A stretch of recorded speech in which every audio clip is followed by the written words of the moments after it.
Matt, how are you? How are you, brother? My brothers, welcome back to America. Welcome back. Good to be home. It's good to Welcome be back, home. welcome back, welcome back.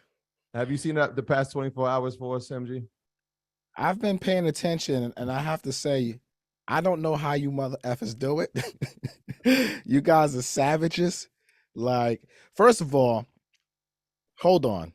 We got to give y'all some flowers, first of all, because there's no reason in God's green earth why you should be doing open enrollment right now, especially after a 15-hour flight, and then you had to go to chill with Math Hoffen and the guys over there, and then you still had meetings and Zoom calls, the merger, Oh, Market Mondays. You missed something. It's called another big interview. Another big interview. Oh my Yeah. God. I'll text you a picture later. Please text me the pitch. See, I've been so busy. Shout out to Tukes. We've been in the studio. We've been in the lab just cooking up because work ethic don't stop over here at EYL University. Just because the everybody has to work. Everybody has to hold their position. There's no weak links in our crew. So we've all been working, but I'm super impressed with you guys as always. I'm proud of both of you, man.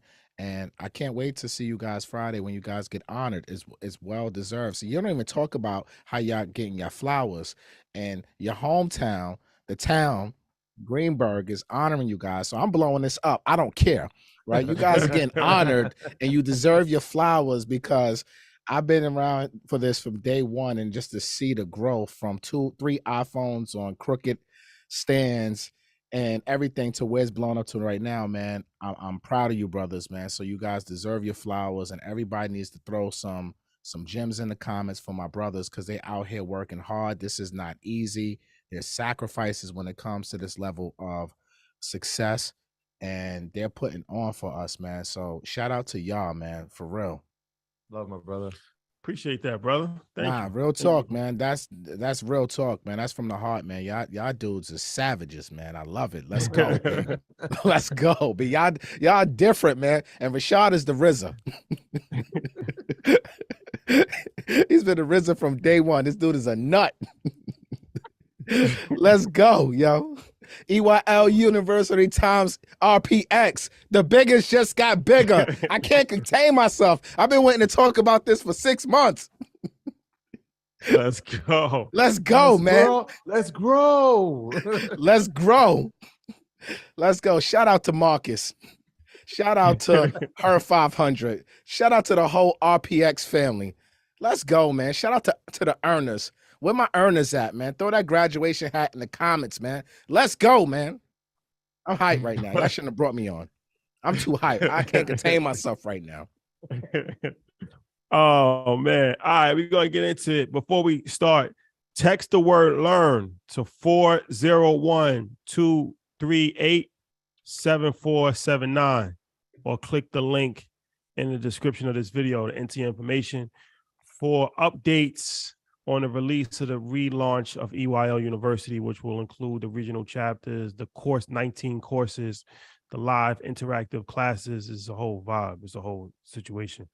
But Matt, we're going to end it with real estate. We talked about business branding, social media branding. We talked about business credit, and we're going to end this with real estate, something that's extremely important and has been a hot topic.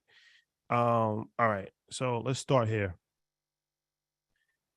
What is the forecast? What is your forecast for 2023 when it comes to real estate, when it comes to interest rates, when it comes to home affordability, all of this stuff?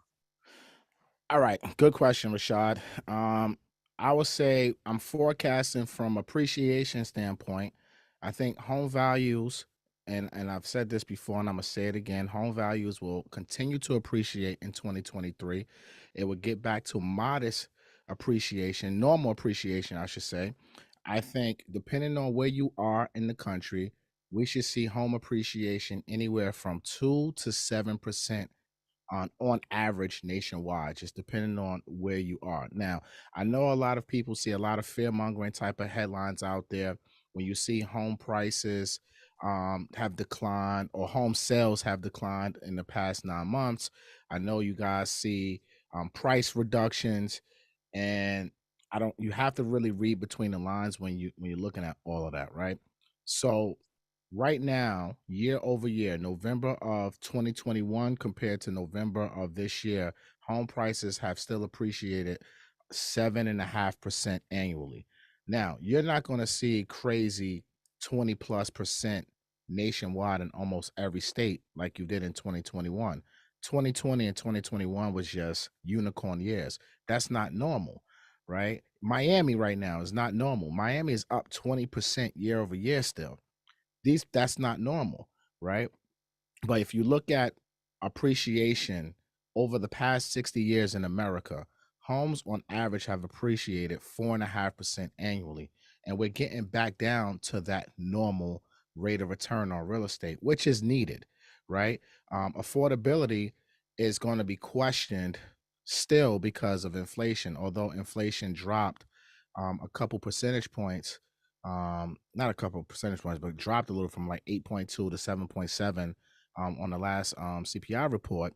If that continues to go down, that's great news for interest rates, because interest rates tend to follow like the inflation numbers and also the Fed funds.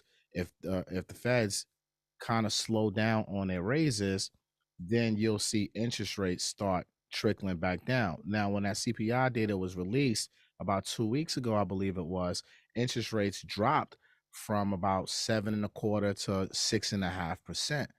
Right now, next month when this report comes out again, if we start still seeing those inflation numbers go down, you're going to start seeing mortgage rates kind of slowly but surely follow it. So it's really on this inflation report that's really going to determine where interest rates are going to go. I told you a couple months ago that I did foresee rates would be around 7% by the end of the year. The end of the year is here. Where are we? A little bit under 7% right now, right? But still, it's not a terrible rate. It's higher than it was over the past 2 years, but historically, it's not a terrible rate. When I bought my first property years ago, my rate was 7.25, right? So it's not a bad interest rate per se. It's just higher. So where I see the market going, I still continue to see it appreciating just at normal levels. I see that there's going to be less inventory or new homes hitting the market, because if these rates stay higher, then why would home sellers want to sell their home? Like I read something the other day, and it said that 85% of mortgages in America have an interest rate below 4% right now. There's over 30 trillion in equity still in homes, although that's down, right, a little bit, but it's still over 30 trillion. So homeowners are sitting on a lot of leverage with low interest rates and a lot of equity. So there's really no reason for a seller, if they do not have to sell, why would they sell to put themselves in a position to be at a higher rate at a higher price? And if you go to rent, then you're still paying high rental prices, because although rent prices have dropped a little bit, it's still high. It's still over $2,000 on average. So you're in a position right now. I think home buyers and investors, well, home buyers I'll speak to, are in a position is you damned if you do, you damned if you don't. Right? It's either you're going to rent or you're going to buy. Either or, you're going to pay a higher price, and that's why you need to focus on really more streams of income and being able to create a better lifestyle for yourself, because you can't control these markets. You can't control inflation, but you can control what you do on your daily basis, and that's bringing in more money, because that's the only way you really truly fight inflation, is bringing in more money and investing. Yeah, so from an investor standpoint, one of the articles I was reading earlier today, they said that new home purchases from investors are down by 30% as the rates rise. As we start to see, like you said, rates hit maybe 7.25, they've climbed down, I think maybe 6.75 now. Do you see that trend continuing as far as from an investment standpoint when we talk about real estate? Absolutely. I think you're going to have some investors that sit on the sideline, but that's going to be investors who probably shouldn't have been in the business regardless, right? You got to look at it, right? When money is cheap, everybody can do something, because the money is so cheap. And there was a lot of money in the streets too. When you think about PPP loans, when you think about people didn't have to pay rent, when you think about all this stuff that put money out there, people didn't even have to go to work, for crying out loud, and still was getting paid. So there was a lot of money that was in the streets that enabled people to go out there to invest at a high level. Now you have it where rates are higher, especially if you're buying investment properties. Those rates, if the homeowner rate for primary residence is in a 6-7%, then you're talking about 8 to 11% if you're looking to buy a rental property. So that's going to hurt cash flowing numbers depending on where you're looking to buy. So yeah, you're going to see a lot of investors kind of sit on the sidelines right now, but let's really look at what a lot of the big boys are still doing. Look at JP Morgan Chase, for example. They just committed that they're going to buy $1 billion worth of single family rentals. Like, investors are going to invest regardless of whatever the market is. It's just depending on what game are you playing. So there's going to be a lot of people that will sit on the sidelines, but I don't want any of our people to be deterred by the fact that you read these articles and stuff like that. Like, no, go out there and invest, because when you see people like JP Morgan Chase, these big institutional investors still out here getting deals done, there's no reason why we shouldn't be out here trying to look for our deals too, but we just gotta analyze them properly to make sure the cash on cash returns are there. And also, Troy, before you go on, or Mhm. Rashad, you have to look at this rate is temporary. So if you get a property that's cash flowing, let's just say you're making a 9% cash on cash return at a 10% interest rate, you have to look at your pro forma and see what is this going to look like if I'm able to refinance in 2 years and those rates drop down to 6%, 5%. What does my cash on cash return look like at that moment? So it's all on your perspective and how you're really truly analyzing your deals to determine if a deal is going to be a good one or a bad one. Yeah, I think that's one of those things that people we don't look at, right? Like, let's look at the long-term perspective, especially if you're in a 30-year loan. If you get this interest rate now at 10% or 8%, in 5 years, if that goes down to 5, like, you're actually gonna be saving on that refi. Like, that has that long. Same thing when we talk about investing in the market. It's like, look, we're not thinking about 2 years, 3 years. You have a 30-year mortgage. Like, think about the long-term payout on this thing. 100%. So let me ask you this. Okay, what advice do you have for first time homebuyers in this economic and environment? Programs, tips. So my best advice is the same thing I've probably been saying from day one. Don't buy nothing you can't really afford. Don't be house rich and cash poor. The same rules apply, right? The math is still going to math.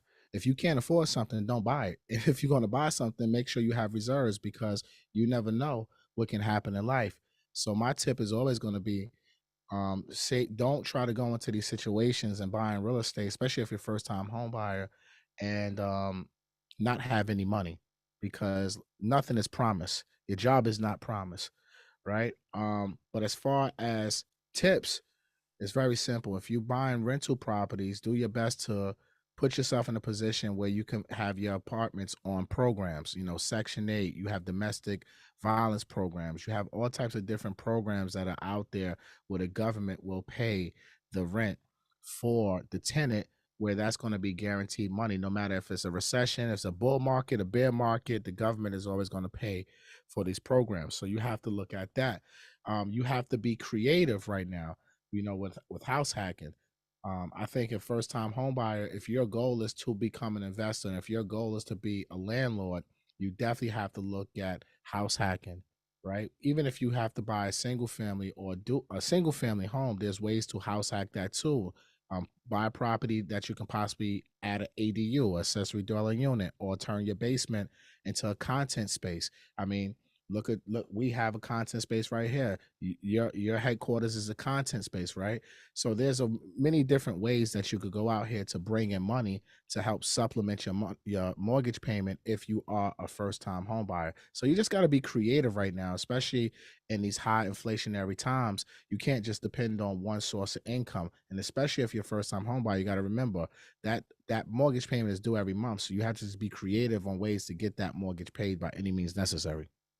One of the most profound things you said to us over 3 years ago is that equity is monopoly money, and people kind of didn't really understand it. Can you break it down for the new audience that's here with us tonight about what you mean by that? So equity is monopoly money, right? It's unrealized gains. It's just like when you're looking at your trading accounts. You may be up, but it's unrealized. It's not really real money until you take it out, until you sell your trade. And then it's real money for you, right? It's the same thing like equity. So if your home appreciated 200,000, 300,000, that doesn't mean that that money belongs to you. It's there. It gives you value. It's a part of your net worth now, but it's not like you can stick your debit card in the freaking doorbell and say, "Give me some of my equity today, please."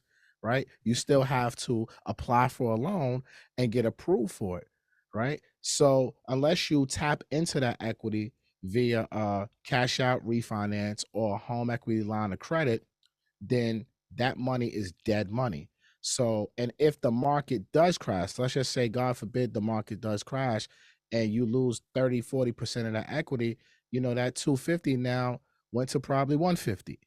So what I try to tell people, Troy, is especially if you have money in your primary residence, first of all, my disclaimer, as always, is make sure you have a plan of action. Remember, this is the church's money. So if you're taking money from a cash out refinance or a home equity line of credit from your primary residence, remember, you have an extra bill now. It's another mortgage. So you have to have a plan of action to repay that. So don't take it and go to Dubai and try to go out to the top tallest building like Rashad was, taking videos and having closing deals, right? Because that money is not making you money being in Dubai. Use that money to invest. Use that money to start your business, something that can bring you a ROI immediately, so that way you can pay it back. So unless you use that money, it's just monopoly money. It sounds good to have, hey, I got 200 in equity, but it's not in your bank account, B. Yeah, Burj Khalifa. It looked We went amazing. there, Yeah, a good place to visit, man. 154 floors up.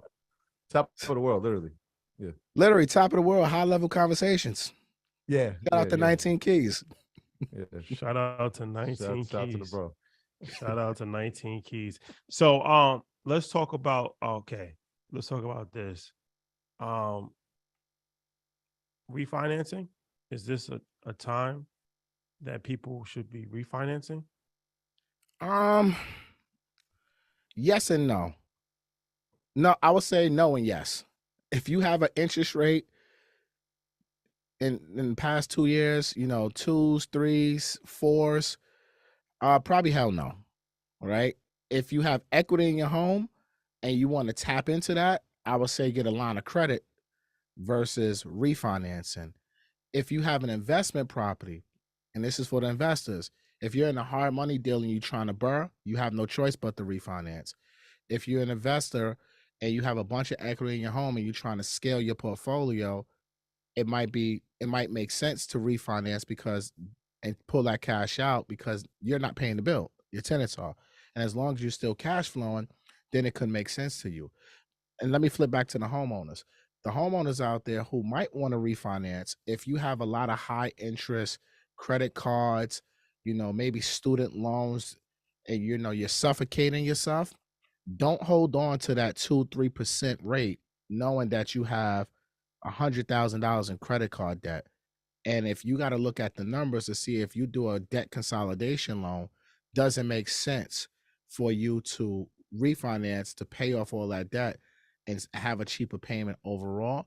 That would probably be the only way I would probably advise a primary residence or a homeowner to refinance, only if they didn't have means to like pay off all that high debt. But other than that, homeowners right now, I probably wouldn't refinance. I would do more of a home equity line of credit, and investors, depending on your deal and what you got going on, it could be advantageous for you to look into doing a refinance. Yeah, I want to tie the whole night into it, right? We started with building a brand with Dan Turn up a little Fleischman, bit. and obviously we're ending it now with real estate. But you've built a brand in real estate, which is pretty difficult, right? When you walk around the country, we see it.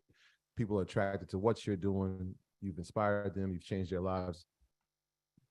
Not an easy task. And every time I look at you, I feel like you're doing something new to try to expand the brand. Obviously, now you're sitting in a content studio that you've built. Talk about that in the real estate field, building a brand, because we see people do it. Obviously, shout out to your partner on Rants and Gems, Kiana, who's done an amazing job with it as well. Can you talk about the strategies that you use to build your brand? Oh man, that's a great question, Troy. I'm glad you asked that one. The RZA, man, the RZA, 2018. I said, yo, RZA, man, how the hell you got the shade room for financial literacy in your comments, and you got 4,000 comments and you got 9,000 followers? And he said, bro, you got to deepen your relationship with your audience.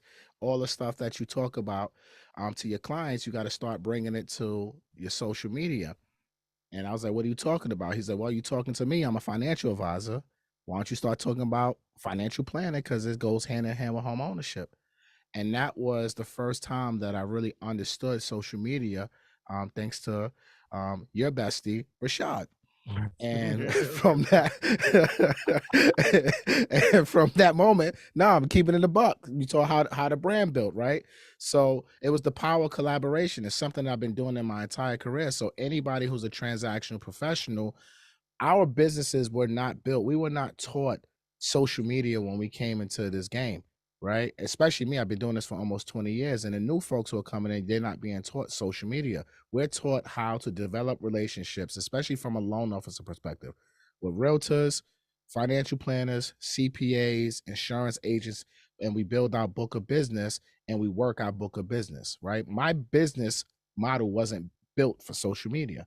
But when I started bringing those conversations to my page and tying that in to home ownership, it kind of opened up the eyes. I was probably one of the first people in the mortgage space that was doing this at a small level at that time, and which has continuously graduated into something big. So power collaboration will be the first step that I would tell anybody in my profession that they got to do. Number two, always add value to people. The reason why I'm even probably a partner in EYL University, InvestFest, and amongst other things that we do together, and why I'm probably here today is because I did my best to add value to Rashad's business without even asking him for anything. I did things without asking for nothing, right? It was just, I genuinely wanted to see my people win. He was a financial planner when we met, and I wanted to send him business because I wanted my people to work with a Black man, and he seemed super knowledgeable to me, right? So add value to people and don't have no expectations, because if you add enough value to people, it will come back to you tenfold. See, the problem in our business, especially from transaction professionals, we always got a freaking handout. We always want something in return. And you don't need to do that. Just add value and your blessings will come to you. So that would be number two thing. And number three, consistency. You have to be consistent if you're going to hit social media. Now, one thing that I even had to learn, this is very difficult to do. This is not easy. It's 9:40 at night. I've been filming all day. I've been working on loans. I've been talking to people all day long, but I still find the time every single day to do content, to put out content, because I understand if I do not let my voice be heard, then the only thing that people will hear is the news and what their fear mongering is, and I have a voice and I'm going to use it to my advantage. So I'm very consistent on what I do, and I invest into my business. Like Tukes is here with me right now. He's a part of the team. We built out a content studio. We invest tens of thousands of dollars in equipment. We travel everywhere to get more content, right? We're very consistent about what we're doing, and we don't take no days off. This is the way. This has been the business model of EYL, and I'm just following suit with the plan of action is, yo, we got to outwork everybody. No one can put out more content than us. No one can give as much free game as us. We have to be the authority. Rashad called me the authority in real estate 2 years ago. And I looked at, and I called him. I said, yo, why are you calling me that, bro? Like, I really didn't understand where he was going with this, but he's like, no, you're the authority, bro. Da-da-da-da-da. And I'm like, this nigga's crazy, right? Now, fast forward, I am the authority in real estate, period, point blank. And there's nothing you could tell me otherwise, because I believe it now and because I'm consistent and no one's going to outwork me. So all my real estate professionals, you have to be hungry. You got to really want this, and you got to go out here and just do massive imperfect actions every single day to achieve your goals. Massive imperfect actions. Love Shout it. out to Love Max it. Maxwell. Let's get some questions if we can before we wrap. I'm sure people have Drop some gems questions in the about real comment, people. estate. Let's go, man. This is EYL powered by Recession Proof. Drop some gems in the comments, man. Y'all came here to learn. Let's go. Rants and gems. Let's do it. Rants and Melissa, gems. It came we on 6 coming to p.m. you. Eastern Standard Time today, too. That's a fact. Live. Shout out to Welby. Shout out to Melissa, Welby. We what's was going- live. We dropped mad gems today, too. Y'all better go watch that. Now, I ain't gonna hold y'all up. Welby's a savage. Y'all better go watch that episode. After y'all get off of this, go watch the last post. Rants and Gems, 6 p.m. Eastern Standard Time. It was phenomenal. Shout out to @MyBest197. All right. Melissa, what's going on? You got MG on the line with us. Hey y'all, how are y'all? What's up, Queen? I am great. I actually met you so long ago when you hosted an event with Denise, the broker. I was at the brokerage at the time, and I met you. Wow, yes, that it was was like a 3 long years. time That ago. was like 3 years ago. Wow. Shout out to you. You're a top earner. You're a day one earner. I love it. Oh man. I actually have a quick question. So last year I purchased my childhood home in Florida. We have roughly about $250,000 in equity. And I want to pull it out because the game plan that I have is to purchase an apartment complex. But I don't know if I should pull out a HELOC or a line of equity. So I'm not sure which direction to go in with that. And so I kind of wanted to hear what you may think. So it's a HELOC, home equity line of credit, and then you have a HE loan, which is a equity loan, right? So there's two options you can do. Both of them are considered like second mortgages, right? A home equity line of credit, it kind of acts like a credit card where you have a 10-year draw period where you can use the money, pay it off, use the money, pay it off, use the money, pay it off, right? And then after 10 years, it could turn into a 20-year fix. Some banks may turn it into a 10-year fix, just depending on the bank and their terms. And so that's a HELOC, right? And you're only paying money that you use. So if you borrow, let's just say $100K out of that 250, if you don't use the $100K, you don't make a payment. If you use 25,000, you make a payment on that 25,000 and not the difference. Now, a HE loan is they're basically giving you that $100,000 the day of closing or 3 days after closing via wire, check, whatever, and you making a payment the next month, even if you didn't deploy that capital into a project. And it's going to be a fixed rate mortgage, and it will be probably for a 20 or 30-year term. But right now, those rates are probably going to be 9 to 11%, just depending. But so for me personally, I necessarily don't like the HE loans because, again, if I get $100K from it, I have to make payments right away. And I might still be shopping for deals, and I still got to make this monthly payment. Whereas with a HELOC, I have more flexibility with it. Now, once you have that $100K, even if you spend it all, once you start paying down that principal, it's not like you can access that funds again with a HE loan. You're just paying it back. But with the HELOC over that first 10 years, you can kind of move and shake the way you want. So I would recommend HELOC, but my disclaimer, as always, have a plan to make sure you pay back that debt because you don't want to mess up the church's money. Solid. Thank you so much. Thank you, Queen. Melissa. So what's Happy the difference holidays. between Happy holidays. Happy holidays, Melissa. What's the difference between a HE loan and a refi? So a refinance is when you're refinancing your first mortgage, right? So if your first mortgage has a rate of 3% and you want to do a cash out refinance, then you're subject to whatever the market rate is today for that cash out refinance. And you'll have one mortgage. So let's just say you owe $300,000, Rashad, and you want to take out $200,000 on the cash out refinance. Now you're going to owe $500,000, but it'll be at that much higher interest rate where today's market is. So that's why, for me, I would recommend if you have that amount of equity and you can qualify, I would prefer you to leave that first mortgage alone so you can keep that 3% rate and you get the HELOC in second position or second lien on the property, and you're able to have that flexibility with that capital to use it as you can. Now, I want to say this too with HELOCs. Those of you who have HELOCs that are open right now, Be very mindful of this. That money is not yours unless you deploy it. So if you have a $200,000 HELOC right now, and let's just say you only use 50,000 of that HELOC, so you have availability of 150,000 left. At any given moment, the bank can close your line of credit with no warning. So if the economic downturn continues to happen, if we slide into this recession, if inflation continues to rise, if it goes back up, if home prices keep declining, if home values slip and decline further, the banks at any given time can say, you know what? It's too much risk to have this much equity just out there. Let us cut this off so that way people don't go upside down and they risk their investment of being paid back. So I need you guys, if you have current home equity line of credits, be mindful of that, because you'll wake up one morning thinking you got 150K or whatever it is to play with, and that thing will be gone. Be mindful, even with your credit cards. Even with your credit cards, they'll do that on Amex in a heartbeat. That you think you got 100,000 limit, and you got 50,000 now. So just be mindful of that, people. Keep in mind. Yeah. Dante Walker, we coming to you. Unmute yourself. You've been unmuted. What's going on?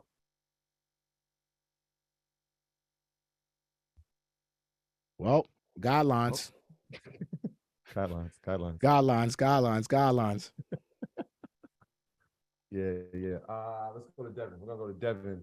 Devin, we coming to you. Unmute yourself. You've been unmuted. What's going on, Devin? It's Thanksgiving Eve. Yeah, thank you, man. Thank you, guys. No My problem. question was, I'm in Maine.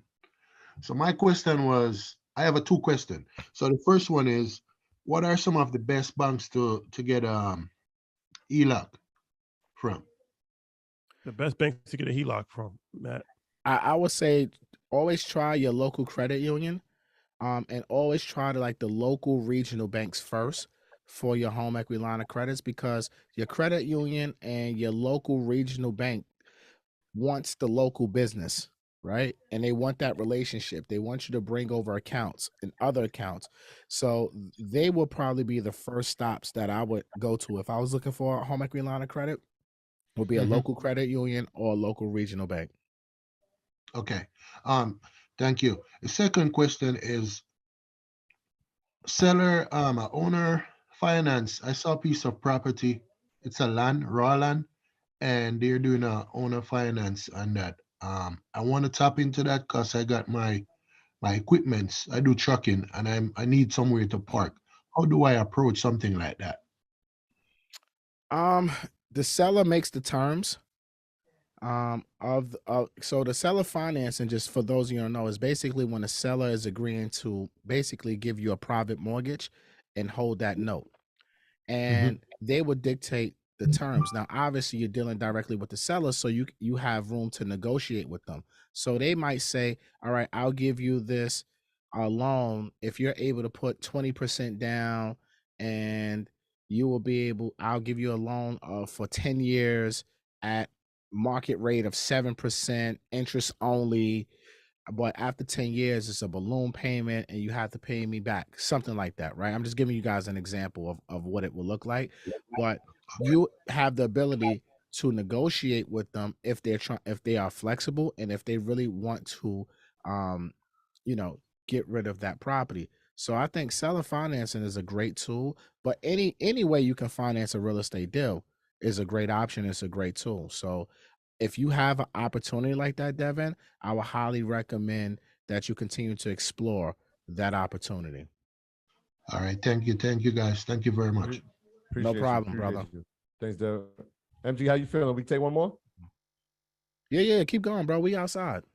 All right, let's do this. George Murray, we coming to meet you. Unmute yourself. You've been unmuted. Yes, thank you. Hello, how are y'all doing? Alive and Doing blessed, great, brother. man. Alive and blessed. Okay, so you entered the game with your real estate license, or you did all of this without your real estate license? Because I heard you say that you were working on loans. Nah, I entered the game as a mortgage guy. I entered this game as a loan officer, And Oh, I actually have my real estate license too. I still have it. I just got to reactivate it. But I mhm, primarily focus on mortgage originations. I mhm. help people get funding for deals for the past 20 years, over $1 billion funded in my career. I am MG the mortgage guy, George. Okay, so you reach out to Florida as well, or Yes, sir. just Yes, sir. I do all types of loans. I work with first-time home buyers, investors. No matter if you're a first-time investor to savvy investors, I work on commercial deals. I can do rehab financing. I can do development financing. Whatever you want. I'm like Baskin Robbins, George. I got okay? all the So flavors you need. so where do I go to your page at? Do I go to Oh, all you YouTube have to or? do if you want to work with me, apply with mg.com. That's it. Mhm, Apply with mg.com if you want to get pre-approved, you want a second opinion on the current deal, or if you want to book a mhm. consultation with me on my team. Apply with mg.com. Okay, got you. I appreciate that. Thanks for the blessing. Continue blessings, my brother. Yes. It's a blessing to be a blessing. It All is right, a Dante blessing. Walker, you ready, man? We coming back to you. Unmute yourself. You've been unmuted. Appreciate you, George. Happy holidays to you and the fam. You as well. Yep. Yeah, I missed this. I haven't done this in a while. In a minute, yeah. Dante, you've been unmuted, man. What's up?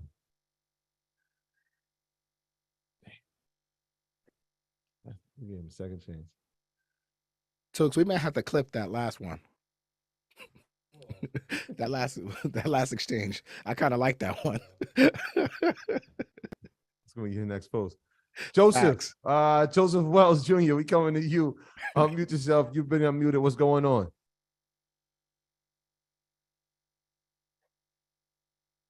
Guidelines. Guidelines. That's what's going on. Guidelines. And he's gone. Well, let's talk about this. So part of EYL University is MG the Mortgage Guys Home Buyers Blueprint Volume 1 and Volume 2. And can you just talk about what's encompassed in the Home Buyers Blueprint Volume 1 and Volume 2? So the Home Buyers Blueprint series is the encyclopedia for home buyers and investors. The Home Buyers Blueprint Where'd you get the encyclopedia word from? from Rashad. I'm telling y'all, Rashad Bilal is the RZA, yo. I don't have no shame in telling y'all this too. I have no ego with this. When he first time he said that shit too, I said, "Oh my God, the encyclopedia." I said, "I'm gonna run that joint." Y'all watching us in real time, y'all. This is live. But nah, it really is this, but it really is though. Encyclopedia for home buying. The Home Buyers Blueprint Volume 1 is 15 plus hours of content, assessments. I mean, you get so any first time home buyer, new realtor, like you can go through that thing and kind of know you can get your deal closed. Period. Absolutely. It's helped thousands of people close on real estate. And and I'll be honest, I don't even promote all the success of this. And I got to get better at that because there's been literally thousands of people. We be all over the place and people always come up like, yo, I closed on this. I saved money because of the Home Buyers Blueprint Volume 1, right? So it's the encyclopedia for home buyers. Probably my greatest work to this day. I love that course. And it's my baby. And look, AB took it. AB was doing assessments and took it. And he's like, yo, Matt, I learned all about real estate because of the Home Buyers Blueprint. So Mike Brown actually bought a home off of that. EYL alumni. He was saying like, he bought the home after studying the blueprint. And the thing about it is like, the encyclopedia is fitting because, you go to school and you study and you learn about a variety of different things, but you never really learn about the process of buying a home. And it's actually extremely complicated. It's not as easy as just going to the bank and buy a home. And for most people, that's the biggest purchase that you're ever going to make in life. So being that there's no education on it, where do you go to know what you're doing? You just don't really know what you're doing. You just kind of wing it and you end up making a lot of mistakes. You don't even know you're making mistakes. So, to have a curriculum, to have, a step-by-step guide in buying a home and then also how to renovate the home and, different programs and interest rates and, all of that refinancing and all that stuff is actually extremely beneficial for majority of people because it wasn't taught to you in school. And if your parents didn't buy a home, then even if they bought a home, they might not be That's not fully guaranteed educated on the anything, yeah. process. So it's what people take it for granted, but that is actually extremely beneficial educational piece because there's so many different parts of buying a home. You got the entrepreneur loan, you got the jumbo mortgage, you got the refi, you got Yeah. the veteran loan, you got the, the HELOC, you got the 203k, you got the 203k. You got the home styles. So like volume 2, the rehab pack covers Rehab pack, yeah. that covers Fannie Mae home style rehab loan. It covers the 203k in depth detail. That's around 7 hours of information. And what I really want to do is, in all honesty, and I put this in chat like a month ago, but I really want to do volume 3. And I think volume 3 is going to be the best body of work that I've ever done in my life, superseding volume 1, because now there's new information. There's new things that are happening in the world and in the marketplace, and there's a lot of different loan products out there. So I think with volume 3, that's going to encompass heavy investing, heavy entrepreneur, self-employed, and really teaching people how to analyze deals and going through those motions too. So Blueprint Volume 3 will be coming soon. I'm not going to put a date on it right now because I'm going to probably make that 20 plus hours of information to really help people get their game on track, not their wig pushed back. Like, this is really going to be a dynamic piece of work, and it's only going to be for EYL University, powered by Recession Proof. So if you want Yeah. to really learn how to fund your deals, fund your investments, and really get the vital information, you got to be a part of this, man. You got to Yeah. be a part of this. So Yeah. the Home Buyers Rojo Blueprint just series is phenomenal. Yeah, she just asked what she can get. If you're in the chat, then you have access to it right now, or you Oh will have yeah, access to it very shortly. Yeah. oh and she had yeah, told you. if you're in a Zoom, then you already Gucci. Yeah. And man, I told you this when I first saw it. I think I probably was the first one to have eyes on the program. So it was a complete body of work, and you over delivered. I know a lot of times I feel like, you get a little hard on yourself. Like, I could have added more. And after like going through the course and writing the assessments for the course, I'm like, I'm not sure how you could have. In fact, anybody that takes it, they're going to come out better, and they're going to come out with an understanding of real estate that they never had before. I definitely did. And I have a home, and you walked me through the process of getting another home. So congratulations to you. I know you want to give us our flowers, but I want to give you yours, man. That is a complete body of work. It's an authentic body of work, and it is super digestible. And the fact that people get to assess how they're learning and what they're learning throughout the process makes it even better, man. So congrats to you on the becoming the authority in the field of real estate for our community, man. Troy, Appreciate you, I bro. appreciate that coming from you, because you're an educator. You're professionally trained at this. And when you told me that, I'm like, nah, this shit sucks. like I could do a lot more. And the funny thing is, I said that about episode 12 too, and y'all both was like, nah, it's good. Like I am a tough critic on myself. I'm very hard on everything that I do. And Troy is always that person. Like, no, as soon as I come off any stage or anything, Troy is literally the first person that comes out to me like, yo, MG, nah, da-da-da-da. Like, so I always appreciate you, bro, because coming from you of being a trained professional educator, that means a lot, because I'm not trained to do this. I don't even know how I'm doing this today, to be honest with you. I'm just doing what I do. And the Blueprint, looking back at it now, I agree 1,000% with you. That thing's a masterpiece. And I'm very proud of it. It's helped thousands of people buy real estate the right way, get good deals. But now I think I want to take it to the next level with volume 3 and just continue my mission. And my mission, fellas, is to help close the wealth gap in real estate one brick at a time. And whether you're buying your primary residence or you're buying investment properties, Black and brown people need to buy real estate. We don't need to really pay attention to the fear mongering. We need to stay the course and stay focused on our mission. Our wealth is disappearing in front of our eyes. And if we have everybody who's watching this right now, we have the opportunity to change the generational DNA of our entire community. And real estate is a big play on that. Let's not get it twisted. I know real estate gets treated like the stepchild when it comes to crypto and stocks and everything that's out there, but let's not forget how important real estate is, because you can't go outside without seeing real estate. Period. Period. With a T. With a T. Mhm. Yep. Very important. Yep. Well, MG, always a pleasure, my brother. My graduates from my school being Forbes, bag drop. Bag drop. A mic drop, bag drop. Bag drop.